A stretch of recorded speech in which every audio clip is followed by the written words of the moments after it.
Padmesh institute of वैदिक sciences Kanpur की ओर से हम आपको नमस्कार कर रहे हैं। पंडित केदो पद्मेश का नमस्कार स्वीकार करें। कुंभ का शनि बहुत ही महत्वपूर्ण होगा, आपके लिए नहीं, देश और दुनिया के लिए बड़ा महत्वपूर्ण होगा। 17 जनवरी को शनि अपनी मूल राशि कुंभ में प्रवेश करेगा और जहां पर वो 3 फरवरी से और 13 मार्च के बीच में अस्त रहेगा, तो इस कालखंड में प्रभावहीन शनि की स्थिति रहेगी। लेकिन जब 17 जून को शनि वक्री होगा और 4 नवंबर को शनि फिर से मार्गी होगा, तो 17 जून से 4 नवंबर के बीच में जिनकी कुंडली में शनि वक्री है उनके लिए तो बहुत ही अच्छा होगा, और जिनकी कुंडली में शनि वक्री नहीं है उनके लिए कालखंड विपरीत होगा। यानी अगर अच्छा चल रहा होगा तो खराब होगा, खराब चल रहा होगा तो अच्छा होगा, ये स्थिति रहेगी। और पूरे वर्ष शनि कुंभ राशि में रहेगा। 4 तरह के पाद होते हैं और उन पादों का एक विशेष रूप से महत्व होता है। तो जब शनि कुंभ में प्रवेश करेगा तो कुछ राशियों के लिए लौ पाद होगा, कुछ के लिए ताम्र होगा, कुछ के लिए स्वर्ण होगा, कुछ के लिए रजत होगा। जिनके लिए लौ है वो राशियां हैं मेष, सिंह और धनु। इन्हें बहुत सावधानी रखनी होगी, भले ही आप पर 7.5 का प्रभाव ना हो, लेकिन लौ पाद होने के कारण से प्रतिष्ठा प्रभावित हो सकता है। तो कोई भी ऐसा कार्य न करें जिससे प्रतिष्ठा प्रभावित हो। दिनचर्या आपकी प्रभावित होगी। सुबह का खाना, दोपहर का नाश्ता या भोजन, ये तमाम प्रकार की चीज़ों में जो है अस्त व्यस्तता रहेगी। सामाजिक प्रतिष्ठा भी प्रभावित हो सकती है। स्वास्थ्य के प्रति सचेत रहने की आवश्यकता है। जिनकी राशि वृष, कन्या और कुंभ है उन पर ताम अपराध होगा, और जब जिन पर ताम पाद होगा उनके लिए वर्ष अच्छा होगा। यद्यपि कुंभ राशि पर शनि के 7.5 भी होगा और दूसरा ढैया होगा, इसके बावजूद भी ये ताम अपराध इनके लिए विशेष रूप से लाभदायी होगा। आर्थिक मामलों में सफलता मिलेगा, नई नौकरी में सफलता मिलेगा, स्वास्थ्य के लिए भी लाभदायी होगा, व्यवसायिक मामलों में प्रगति होगी, विरोधी परास्त होंगे, नई रोजगार की दिशा में सफलता मिलेगी, धार्मिक प्रवृत्ति में वृद्धि होगी। यदि आप विवाह के दहलीज पर खड़े हैं तो विवाह के बंधन में भी बंधेंगे, प्रणय प्रसंग भी मजबूत होंगे। मिथुन, वृश्चिक और मकर राशि पर स्वर्णपाद होगा। तो इसमें एक चीज़ बड़ी गड़बड़ होगी, पारिवारिक वातावरण आपके लिए बहुत अच्छा नहीं होगा। वृश्चिक और मकर पर शनि का प्रभाव रहेगा, तो वैसे ही शनि का प्रभाव मकर पर 7.5 अंतिम ढैया और वृश्चिक पर लघु कल्याणकारी ढैया। तो ऐसी स्थिति में इनके लिए जो है पारिवारिक समस्याएं तो बहुत रहेंगी, लेकिन नौकरी में प्रमोशन होगा, नई गाड़ी मिल सकती है, व्यवसायिक मामलों में सफलता मिल सकती है, ये सब कुछ। लेकिन फैमिली मैटर पर बहुत सचेत रहने की आवश्यकता है। कर्क, तुला और मीन इनके लिए बहुत अच्छा है। कर्क पर लघु कल्याणकारी ढैया होगा और मीन पर 7.5 होगी। लेकिन रजत पाद होने के कारण से आर्थिक मामलों में भी सफलता मिलेगी, और जिस क्षेत्र में भी आप हैं उस क्षेत्र में भी आपको सफलता मिलेगी। धन, यश, कीर्ति में भी वृद्धि होगी, सामाजिक प्रतिष्ठा बढ़ेगी, उपहार या सम्मान में वृद्धि होगी। ये पाद का असर है, क्योंकि ग्रह का जो सबसे ज़्यादा असर होता है वो पाद का होता है।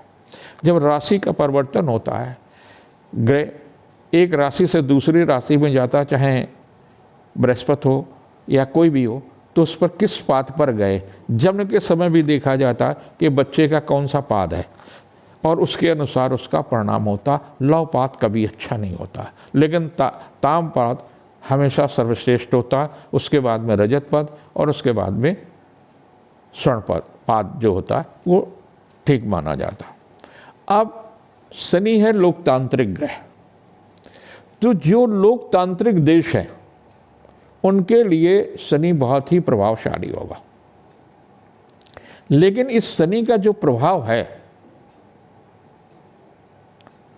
वो देश और दुनिया पर विशेष रूप से पड़ेगा। कई देशों में सत्ता परिवर्तन भी कराएगा। भारत के कई अंचलों पर भीषण सर्दी होगी, तो कहीं गर्मी में भीषण गर्मी होगी, तो बरसात में कहीं सूखा भी होगा और कहीं बाढ़ भी होगी। यानी जन धन की हानि की भी संभावनाओं से इनकार नहीं किया जा सकता है। लोकतंत्र मजबूत होगा, लोकतांत्रिक प्रणाली मजबूत होगी, सत्ता का प्रभाव बढ़ेगा।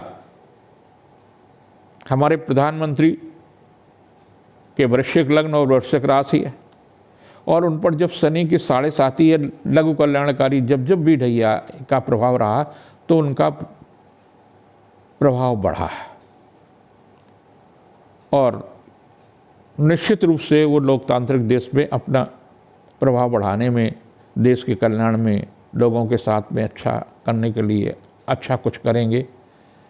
और 2024 का चुनाव भी इसी कुंभ के शनि में होना है, तो ऐसी स्थिति में उनके लिए ये बहुत ही फलदायी होगा। लोकतंत्र मजबूत होगा और वो भी मजबूत होंगे, उनकी पार्टी भी मजबूत होगी। अब अगर हम देखते हैं राशियों को, तो राशियों में पहली राशि आती है मेष।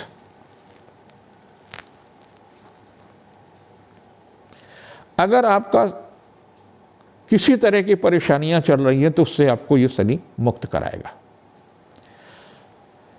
नया पद दे सकता है, नया वाहन दे सकता है, नया घर दे सकता है, और विवाह के दलीज पर हैं तो विवाह के बंधन में भी बांध सकता है। धन की प्राप्ति भी होगी, पारिवारिक सुख, व्यवसायिक प्रतिष्ठा, यश और कीर्ति में वृद्धि होगी। रचनात्मक प्रयासों में सफलता मिलेगी, लेकिन इनको भी बहुत ही, जिस समय शनि अस्त होगा उस समय ज़रूर ध्यान रखने की आवश्यकता है। 3 फरवरी से 13 मार्च के बीच में विशेष रूप से ध्यान रखें। वृष राशि के लिए दशम शनि होंगे, और दशम शनि तो हमेशा अच्छा होता है। चली आ रही बीमारी से आपको मुक्ति मिलेगी, आर्थिक मामलों में भी आपको सफलता मिलेगी, रचनात्मक प्रयास में भी सफलता मिलेगी, लेकिन संपत्ति के मामले में कुछ परेशानियां और तनाव का भी भय हो सकता है। व्यक्तित्व जो है आत्मनिर्भर होगा, पारिवारिक प्रतिष्ठा बढ़ेगी, जीविका के क्षेत्र में भी लाभ मिलेगा। और जब 17 जून से 4 नवंबर के बीच में शनि वक्री होगा, तो उस समय अगर आपकी मूल राशि में शनि वक्री है तो निश्चित रूप से लाभ मिलेगा। और आपके लिए तामपाद भी है तो वो आपके लिए विशेष रूप से लाभदायी होगा। जिनकी मिथुन राशि है, नवम शनि होगा, और नवम शनि तो हमेशा लाभ देता है, लेकिन अधीनस्थ कर्मचारी से, अपने छोटे भाई बहनों से, मित्रों से आपको बहुत सचेत रहने की आवश्यकता। उनसे कष्ट मिल सकता है, मान सम्मान में भी कमी आ सकती है, आर्थिक मामलों में भी, लेकिन धार्मिक प्रवृत्ति में वृद्धि होगी, आर्थिक पक्ष मजबूत होगा, मन असंतोष व्यक्त रखेगा। स्वास्थ्य के प्रति सचेत रहने की जरूरत है। जिसकी कर्क राशि है, अब कर्क राशि में अष्टम शनि है, तो अष्टम शनि का तात्पर्य ही है कि आप पर लघु कल्याणकारी ढैया आ जाएगी, जो कि कहीं न कहीं आपके लिए कष्टदायी होगा। और इसमें कष्ट क्या मिलेगा, वाद विवाद में फंस जाए तो किसी के मामले में आप हस्तक्षेप ही नहीं करें, और न अपने मामलों में हस्तक्षेप स्वीकार करें, वो आपके लिए अच्छी मिलेगी। जहाँ भी आप नौकरी कर रहे हैं, व्यापार कर रहे हैं, तो वहाँ पर शासन सत्ता से बहुत सचेत रहने की आवश्यकता है। कानून को अपने हाथ में लेने की आवश्यकता नहीं। मादक वस्तुओं से भी दूर रहने की आवश्यकता है, व्यर्थ की परेशानियाँ हो सकती हैं। दाम्पत्य जीवन में भी गलतफहमियाँ उत्पन्न हो सकती हैं, मैत्री संबंधों में भी कष्ट मिल सकता है। और जिस समय 17 जून से 4 नवंबर के बीच में वक्री रहेगा और आपका अगर वक्री शनि है तो ठीक है, और नहीं तो इस पीरियड के अंदर आपको परिजन पीड़ा मिल सकती है। कोई न कोई अप्रिय घटना हो सकती है। स्वास्थ्य के प्रति भी सचेत रहना आवश्यक है। आपको चाहिए छायादान। एक कटोरी में शुक्रवार की रात को तेल ले लें सरसों का, और उसमें सोते समय अपना चेहरा देखें। ओम प्राम प्रीम परम सा शनिश्चराय नमः, ओम प्राम प्रीम परो शनिश्चराय नमः लगभग 4-5 मिनट तक जप करते रहें और उसमें तेल में अपना चेहरा देखते रहें और उसको नीचे रख दें। और सुबह जब शनिवार को उठें तो फिर उसी कटोरी में पहले अपना चेहरा देखें और जप करते रहें। जब भी सूर्योदय से सूर्य अस्त के बीच में समय मिले, उस तेल को पीपल के वृक्ष पर चढ़ा दें। आपने स्नान किया या नहीं किया वो कोई अर्थ नहीं रखता। जिनकी राशि सिंह है उनके लिए सप्तम शनि होगा, और सप्तम शनि तो हमेशा अच्छा होता है। आर्थिक समस्याएं आपकी चल रही हैं, उनसे आपको मुक्ति मिलेगी। नया कोई नौकरी चाहते हैं, नया व्यापार करना चाहते हैं, व्यवसायिक मामलों में सफलता मिलेगी। लेकिन कुछ स्वास्थ्य की भी परेशानी आ सकती है, कुछ पारिवारिक तनाव भी मिल सकता है जिससे मन शांत रह सकता है। उसके प्रति विशेष रूप से सचेत रहने की आवश्यकता है। व्यर्थ की भागदौड़ भी रहेगी, व्यर्थ की उलझने रहेंगी। दूसरे के मामलों में भी आपको नहीं पड़ना चाहिए। खास तौर से मित्रों के मामलों में सचेत रहने की अवस्था कहीं न कहीं कष्टदायी हो सकता है। इसके बाद में छठी राशि आती है कन्या। आपके लिए तो बहुत ही अच्छा होगा, क्योंकि कन्या राशि से छठा शनि शुभ है। इससे आपको जो स्वास्थ्य में समस्या चल रही है वो स्वास्थ्य की समस्या में आपको लाभ मिलेगा। व्यवसायिक मामलों में लाभ मिलेगा। एक लंबे समय से आपको आर्थिक समस्याएं, पारिवारिक परेशानियां, स्वास्थ्य की तरह तरह से, तो इनमें भौतिक सुखों में वृद्धि होगी। नया मकान मिल सकता है, नया वाहन मिल सकता है, भौतिक सुखों में वृद्धि होगी, जीवन साथी का सहयोग मिलेगा, पारिवारिक सुख और शांति मिलेगा। इसके बाद में आती है 7वीं राशि तुला। तुला राशि के लिए शनि है पंचम, और 5वां शनि जो है श्रम कराता है और बुद्धि से सफलता दिलाता है। तो जहाँ जहाँ भी आप बुद्धि का प्रयोग करेंगे वहाँ वहाँ आपको सफलता मिलेगी। लेकिन मैत्री संबंध आपके लिए कष्टदायी होंगे, क्योंकि गुरु चंडाल योग इस वर्ष बनेगा। राहु और चंद्रमा की जो युति होगी वो कहीं से भी अच्छी नहीं होगी 21 अप्रैल से लेकर के 30 अक्टूबर के बीच में। तो आप संगत अच्छी रखिए। इस कालखंड में ऐसा ना हो कि आपको कोई मित्र मिल जाए, आपको कोई ऐसा साथी मिल जाए जिसके कारण से आपको कष्ट मिले। तो इस मामलों में बहुत सचेत रहने की आवश्यकता है। जीवन साथी से सहयोग मिलेगा। आर्थिक मामलों में भी लाभ और की स्थितियाँ बनेगी, लेकिन फिर भी कहीं न कहीं मन चिंतित रहेगा। स्वास्थ्य के प्रति सचेत रहने की आवश्यकता। 8वीं राशि है वृश्चिक। 8वीं राशि वृश्चिक पर शनि की लघु कल्याणकारी ढैया आ जाएगा, यानी शनि चौथे होगा। और शनि जब चौथे होता तो पारिवारिक कष्ट बहुत देता है, अपनों से बहुत कष्ट देता है, व्यर्थ की कलह देता है, मन अशांत रहता है, शारीरिक कष्ट देता है, परिजन कष्ट देता है, शासन सत्ता से हमें सहयोग नहीं मिलता है, छोटे छोटे कामों के लिए हमें भागना पड़ता है, व्यर्थ की परेशानियां करनी पड़ती हैं, विरोध करना पड़ता है, नौकरी में परिवर्तन हो जाए, स्थानांतरण होगा, खराब जगह पोस्टिंग हो जाए, इंक्वायरी हो जाए। इन सब से बचने के लिए भी शनि का दान करते रहें। तेल का दान करें, लोहे की वस्तुएं दान करें, ये जरूर करें। और अधिक से अधिक कोशिश इस बात की करें कि जो लोग निर्बल समाज के हैं उनको कुछ न कुछ आप खाने पीने की चीज़ों को दान करते रहें।